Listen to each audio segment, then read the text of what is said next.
Assalamualaikum warahmatullahi wabarakatuh semuanya. Kembali lagi di channel Gading Rusa. Sebelum mulai jangan lupa klik like, comment, dan subscribe channel Gading Rusa dengan ini. Kali ini kita akan masuk lagi di segmen yang spesial dan yang sangat ditunggu-tunggu. Langsung aja kita akan masuk di segmen Rarus Ramadan Gading Rusa. Allahu Akbar, Allahu Akbar, Allahu Akbar. Nah ya, alhamdulillah di episode Rarus kali ini tidak terasa kita sudah masuk ke Rarus episode ketiga ya. Berarti kita sudah masuk ke pertengahan bulan Ramadan ya. Karena Rarus ini setiap minggu edisi selama bulan Ramadan ya.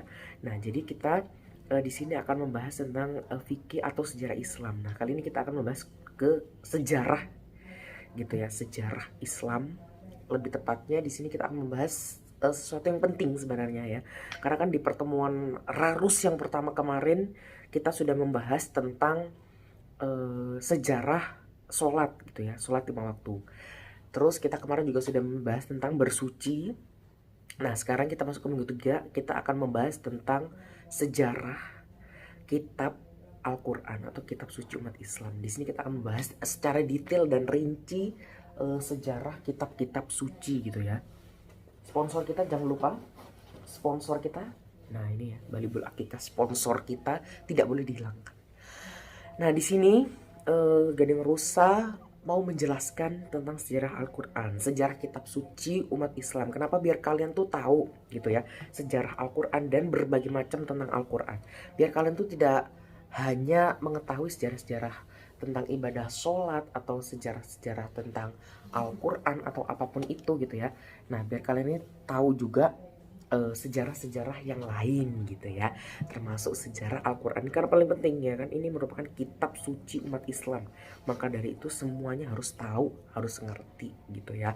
Nah, maka dari itu kita akan belajar sejarah Al-Quran. Oke, sebelumnya gak usah lupa nih menyanyikan sebuah lagu yang khusus edisi Ramadan ya. Ada usah mau menyanyikan lagu Marhaban tiba, marhaban tiba, marhaban tiba, marhaban ya Ramadan, marhaban ya Ramadan, marhaban ya Ramadan, marhaban ya Ramadan. Marhaban tiba, marhaban tiba, marhaban tiba semua bahagia. Marhaban tiba, marhaban tiba. Nah, oke, setelah itu turun sendiri dia. Nah, sekarang Gading Rusa mau membahas tentang sejarah Al-Quran ya. Di sini biar kalian semua tuh tahu apa sih Al-Quran, sejarahnya, keutamaannya, dan sebagainya ya, dan lain sebagainya. Nah, sekarang Gading Rusa itu mau bercerita sejarah Al-Quran dan juga mau didengarkan karena ini biar tambahan ilmu buat kalian dan juga ini dari narasumber terpercaya gitu ya. Nah, di sini Gading Rusa akan mulai membaca tentang sejarah daripada Al-Quran. Oke. Nah, oke. Kita dengarkan baik-baik ya. Kalau ada yang mau ditambahkan atau mau bertanya silahkan tulis di kolom komentar. Oke. Al-Quran sesuai bahasa adalah bacaan atau yang dibaca. Menurut bahasa Al-Quran itu bacaan atau yang dibaca. Sedangkan menurut istilah Al-Quran itu adalah kalam Allah yang diturunkan kepada Nabi Muhammad. Ya, jadi secara bahasa Al-Quran berarti sesuatu yang bacaan atau dibaca. Kalau menurut pengertian adalah kalam Allah atau perkataan Allah yang diturunkan kepada Nabi Muhammad gitu ya. Al-Quran diturunkan melalui malaikat Jibril yang dihimpun dalam mushaf yang merupakan mukjizat Nabi Muhammad. Jadi kalau kalian perlu tahu ya, Al-Quran ini bentuknya tuh buku atau kitab. Jadi dia tuh isinya tuh bermushaf-mushaf atau berlembar-lembar. Nah, dia ini merupakan mukjizat terbesar dari Nabi Muhammad. Dan merupakan Al-Quran ini mukjizat yang tidak dimiliki oleh nabi lain.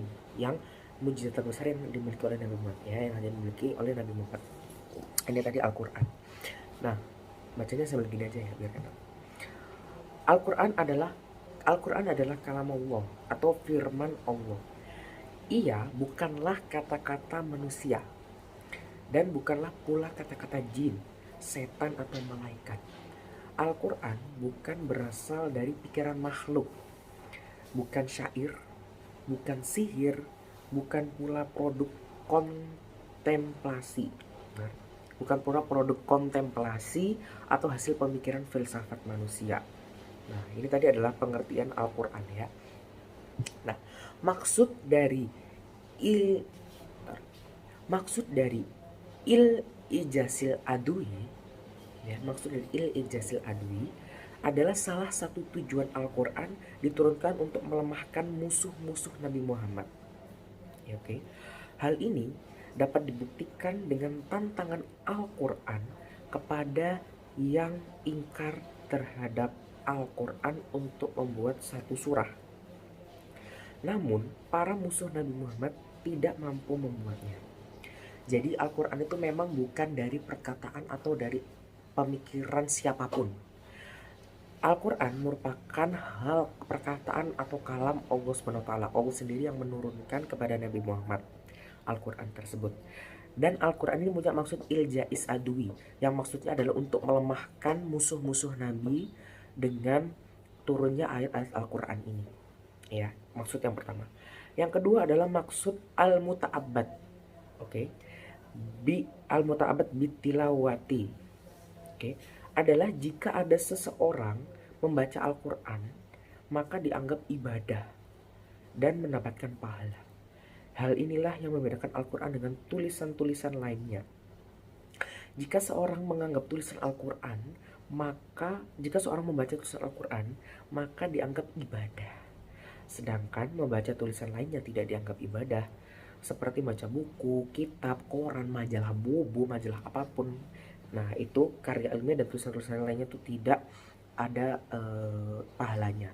Jadi memang Al-Quran tujuan yang kedua muta'abbad bitilawah. Maksudnya adalah ketika dibaca dia mendapatkan pahala, dan ketika membaca dia itu mendapatkan semacam siraman rohani atau siraman kalbu. Makanya kita itu perlu memahami apa itu Al-Quran secara pengertian tadi ya, secara bahasa dan istilah. Gak usah jelaskan bahwa Al-Quran ini perkataan Allah, dan secara fungsi atau maksudnya dimana untuk melemahkan musuh-musuh Nabi dan juga untuk membaca agar mendapat pahala, agar mendapat siraman rohani, biar kita semua ini tetap membaca Al-Quran dan rajin membaca Al-Quran. Oke. Nah, sekarang gak usah akan jelaskan tujuan daripada Al-Quran sendiri. Jadi tujuan Al-Quran itu yang pertama adalah petunjuk bagi manusia. Al-Quran adalah kitab suci yang diwahyukan Allah kepada Nabi Muhammad sebagai rahmat dan petunjuk bagi manusia yang beriman dan bertakwa dalam hidup dari kehidupannya. Jadi memang Al-Quran ini ditujukan pedoman hidup atau tujuan hidup bagi petunjuk bagi manusia, biar manusia ini tidak salah jalan ya, biar tetap manusia itu dalam kaidah Islam yang lurus, tidak belok kanan, tidak belok kiri gitu ya. Nah, berikutnya adalah sumber pokok ajaran Islam. Sumber pokok ajaran Islam adalah Al-Quran, sebab dari Al-Quran lah diambil segala pokok syariat dan dalil-dalil syar'i yang mencakup seluruh aspek hukum bagi manusia dalam menjalani hidup di dunia atau di akhirat. Nah, jadi memang Al-Quran ini merupakan sumber pokok ajaran Islam, yang dimana semua pengajaran terhadap agama Islam tertera di dalam Al-Quran. Jadi kalau kita ingin mendalami dan mengetahui agama Islam, lihat saja di Al-Quran. Semuanya jelas, lengkap tentang agama Islam. Berikutnya adalah pengajaran bagi manusia. Al-Quran adalah pengajaran bagi manusia. Karena itu, mengetahui jalan yang hak dan yang batil, antara yang benar dan yang sesat dan lainnya. Oke. Nah, jadi pengajaran bagi manusia, di mana Al-Quran ini seperti yang dijelaskan Gading Rusa, bahwa dia ini menunjukkan mana yang benar, mana yang salah, mana yang hak dan yang batil. Untuk apa? Mengarahkan manusia dan sekaligus mengajarkan manusia mana yang baik dan buruk. Itu merupakan tujuan dan fungsi Al-Quran. Jadi tadi fungsinya itu ada pedoman hidup bagi manusia, ada pengajaran bagi manusia, dan juga ada sumber pokok ajaran Islam. Itu tadi sedikit atau 3 tujuan utama dari diturunkannya kitab Al-Quran. Nah, sekarang kita akan, setelah membahas pengertian, maksud, tujuan, sekarang kita akan masuk membahas ke sejarah turunnya Al-Quran. Nah, Gading Rusa akan jelaskan sejarah singkat turunnya Al-Quran ya. Simak baik-baik. Sejarah turunnya Al-Quran sangat spesial, yakni diturunkan saat bulan Ramadan, tepatnya tanggal 17 Ramadan. Maka dari itu setiap tanggal 17 Ramadan diperingati sebagai nuzulul Quran atau turunnya Al-Quran. Diperingati dengan cara membaca Al-Quran atau khataman. Nah, jadi memang sekarang di bulan Ramadan ini kita sudah masuk ke hari ke-16 Ramadan ya. Berarti besok itu adalah hari ke-17 Ramadan. Di mana hari ke-17 Ramadan ini merupakan hari nuzulul Quran atau hari turunnya Al-Quran.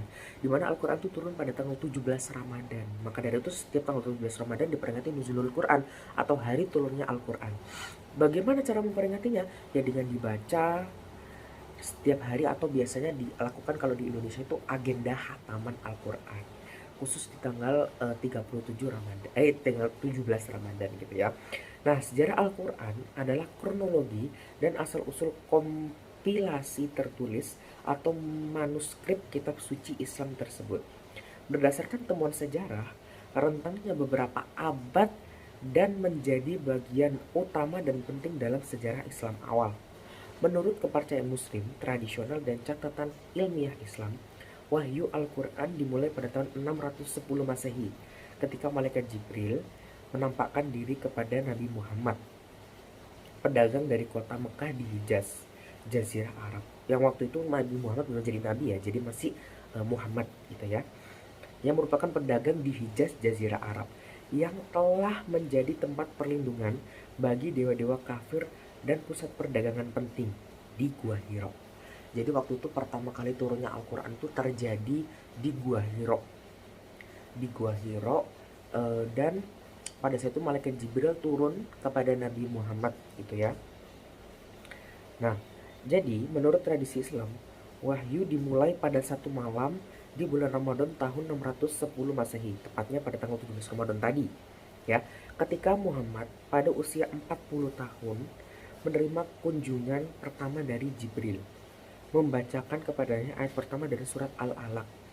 Ya, Muslim percaya bahwa Muhammad terus menerima wahyu hingga kematiannya pada tahun 632 Masehi. Jadi pada waktu itu ceritanya gini, Nabi Muhammad waktu itu sedang bersedih ya, dikala melihat kondisi kota Mekah yang semakin jauh dari yang namanya kebenaran ya. Nah, setelah itu akhirnya Nabi Muhammad pun berdiam diri di gua yang bernama Gua Hiro, dan di situ turunlah malaikat Jibril membawakan wahyu pertama untuk mengangkatnya sebagai seorang nabi. Ya, nabi ya, bukan rasul. Nah, disclaimer dulu di sini tak jelaskan perbedaan nabi dan rasul. Jadi, nabi dan rasul itu memang sangat berbeda. Kalau nabi itu diberi wahyu untuk dirinya sendiri, gitu ya. Nah, kalau rasul itu diberikan wahyu untuk dirinya sendiri dan umat-umatnya. Nah, untuk pertama kalinya nabi ini diberikan wahyu untuk dirinya sendiri. Di situ diberikan wahyu surat Al-Alaq ayat 1 sampai 5 yang merupakan artinya itu segumpal darah. Nah, Al-Alaq ini di sini nabi itu disuruh baca. Nabi itu merupakan orang yang buta huruf ya, jadi tidak bisa membaca. Tapi malaikat Jibril suruh baca, ikro sampai nabi itu benar-benar tak dikte, ayo baca ikro gitu kan. Nah, akhirnya nabi membaca ayat 1 sampai 5 Al-Alaq, ikro bismi rabbikal ladzi khalaqal insana min 'alaq sampai ayat kelima. Nah, di situ barulah nabi mendapatkan wahyu. Setelah membaca itu nabi langsung badannya menggigil, dia lari ke rumahnya dan minta istrinya Khadijah untuk menyelimuti dia karena dia kedinginan. Dia mendapatkan wahyu dari Allah. Nah, berupa untuk nabi. Ini masih nabi. Setelah berselimut tak lama itu malaikat Jibril menurunkan lagi ayat, yaitu surat Al-Mudassir ayat 1 sampai 7. Di surat ini perintah nabi untuk menjadi rasul yang menyampaikan wahyu kepada seluruh umat manusia. Maka setelah itu pun nabi diangkat menjadi rasul di usia 40 tahun, dan situ dimulailah penurunan Al-Quran mulai dari malam 17 Ramadan di usia nabi yang ke-40 tahun ya kan, sampai nabi wafat pada 632 Masehi di usia nabi 60 tahun. Dan Al-Quran itu pun diturunkan terus tuh mulai dari umur 40 tadi sampai umur 60 tahun. Al-Quran tersebut diturunkan. Nah, Al-Quran diturunkan selama 22 tahun, 22 hari dan 22 bulan berturut-turut sepanjang perjalanan dakwah Nabi Muhammad. Jadi maka dari itu, dari mulai Nabi diangkat jadi Nabi sampai sepeninggal beliau, Al-Quran ini diturunkan terus menemani dakwah Nabi Muhammad sesuai tujuannya tadi ya, untuk melemahkan musuh-musuh Nabi dan untuk pengajaran dan sebagai pedoman hidup. Nah, maka dari itu Al-Quran merupakan mukjizat Nabi Muhammad karena hanya Al-Quran kitab yang paling benar dan penutup kitab yang di dalamnya terdapat manfaat seperti dijelaskan di atas maupun manfaat membaca Al-Quran. Nah, di sini ada beberapa manfaat membaca Al-Quran. Nah, sebelum kita membahas manfaat, tadi Rusa mau jelaskan bahwa Al-Quran ini dari sejarahnya saja ya diturunkan 22 tahun, 22 bulan, 22 hari. Di sini sangat spesial. Kenapa? Sepanjang hidup Nabi menemani Al-Quran ini menemani dakwah Nabi. Sehingga semua pengajaran-pengajaran Nabi langsung dari Allah lewat Al-Quran. Nah, maka dari itu ini menjadi mukjizat paling spesial dan mukjizat utama Nabi. Maka dari itu kita harus mengimani Al-Quran dan kita harus membaca, dan kita juga harus memahami, kita juga harus menelaah isi daripada kitab Al-Quran. Karena ini kitab terakhir, penutup dan penyempurna dari kitab-kitab sebelumnya.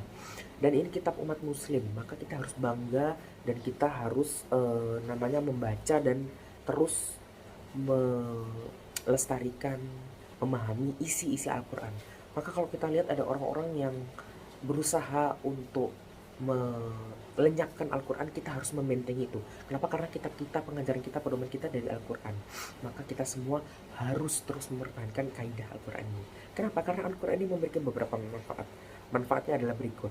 Yang pertama, Allah akan melimpahkan rahmat dan pahala bagi orang yang rajin membaca Al-Quran. Gitu ya. Yang kedua, membaca Al-Quran kelak akan mendapatkan syafaat di akhirat. Yang ketiga, membaca Al-Quran dapat menenteramkan hati. Orang yang rajin membaca Al-Quran diibaratkan seperti buah dengan rasa dan bau yang enak. Lalu Allah akan menjaga mereka yang rajin membaca Al-Quran. Membaca Al-Quran mampu menjadi penuntun ke jalan kebenaran, kebaikan, dan keselamatan. Nah, jadi seperti yang Gadi Rusa jelaskan tadi, kita cukup membaca Al-Quran dan kita menelaah isinya, kita mengimani Al-Quran, banyak manfaat yang terjadi pada kita kok, ya kan? Kita juga mendapatkan ketentraman hati, kita juga mendapatkan ketentraman jiwa, kita juga bisa mendapatkan syafaat Rasul, dan kita dilindungi oleh Allah. Bahkan sampai di alam kubur pun kita masih diberikan penerangan cahaya Al-Quran. Bahkan saat hari kiamat yang menolong kita adalah bacaan-bacaan Al-Quran. Makanya umat-umat Islam dihimbau, apalagi di bulan Ramadan ini, kita perbanyak membaca Al-Quran. Ya kan, perbanyak mengaji. Karena satu huruf itu pahalanya 10. Kalau bulan Ramadan dilipatkan jadi 100 ya. Satu huruf.